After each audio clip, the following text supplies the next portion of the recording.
"இங்க பாயாசம் குடிங்க" அப்படின்னு சொல்லி அவங்களுக்கு வந்து பாயாசம் கொடுத்தா அவங்க கொஞ்சம் குடிச்சிட்டு இருந்தாங்க. நாங்கள் வந்து பருப்பு பாயாசம் தான் செய்வோம். ஒயிட் பாயாசம்லாம் செய்ய மாட்டோம். ஸோ பருப்பு பாயாசம் எப்படி இருந்துச்சு, எப்படி செய்யணும் அதெல்லாம் வந்து உங்களுக்கு தெரியணும்னா, நான் வந்து குக்கிங் வித் அப்ரூ அப்படின்னு சொல்லி ஒரு சேனல் வச்சுருக்கேன். அந்த சேனலில் நீங்கள் போய் பார்த்தீங்கன்னா உங்களுக்கு எல்லா ஐடியாஸுமே கிடைக்கும்.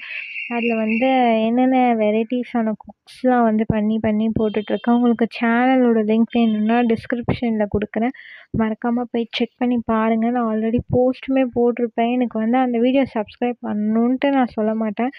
நீங்கள் ஜஸ்ட்டு வாட்ச் பண்ணி பாருங்கள். உங்களுக்கு வந்து எனக்கு இந்த சேனலுமே வந்து உங்களுக்கு இது மாதிரி ஃபன்னாக வேணும், எப்படி வேணும், என்ன ஏதுன்றது வந்து நீங்கள் கமெண்ட்ஸில் சொன்னீங்கன்னா நான் வந்து பண்ணுவேன். ஒரு கேம் மாதிரி பண்ணுங்கள், டாஸ்க் மாதிரி பண்ணுங்கள், அது மாதிரி ஏதாச்சும் ஒரு ஒரு உங்களுக்கு என்ன பிடிச்சிருக்கோ, நான் இது பண்ணால் ஓகே அப்படின்ற மாதிரினா நீங்கள் வந்து மறக்காமல் கமெண்ட்டில் சொல்லுங்கள். நான் வந்து அதையுமே ஃபாலோ பண்ணுறேன்.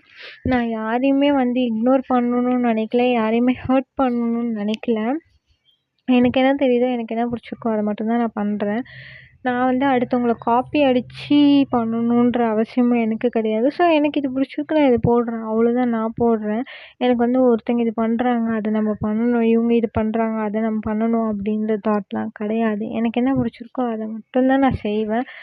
ஸோ வந்து நீங்களுமே அப்படி இருந்தீங்கன்னா உங்கள் லைஃப் நல்லாயிருக்கும்னு நான் நம்புகிறேன். நமக்கு என்ன பிடிச்சிருக்கோ, எனக்கு இது பிடிச்சிருக்கு நான் பண்ணுறேன் அப்படின்னு சொல்லி முடிச்சுட்டு போயிட்டே இருங்க. அதை விட்டுட்டு வந்து ரொம்ப உங்கள் லைஃப்பை வந்து காம்ப்ளிகேட்டடாக கொண்டு போய் சீரியஸ்னஸோட அதெல்லாம் வேலைக்கே ஆகாது.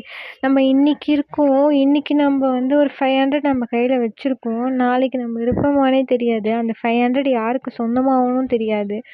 அதுதான் லைஃபே. ஸோ வந்து நீங்கள் லைஃப்பில் வந்து எதுவுமே தேவையில்லாமல் யோசிச்சு தேவையில்லாமல் இவன் பண்ணுறான் அவன் பண்ணுறான்னு நினைக்காதீங்க. ஓகே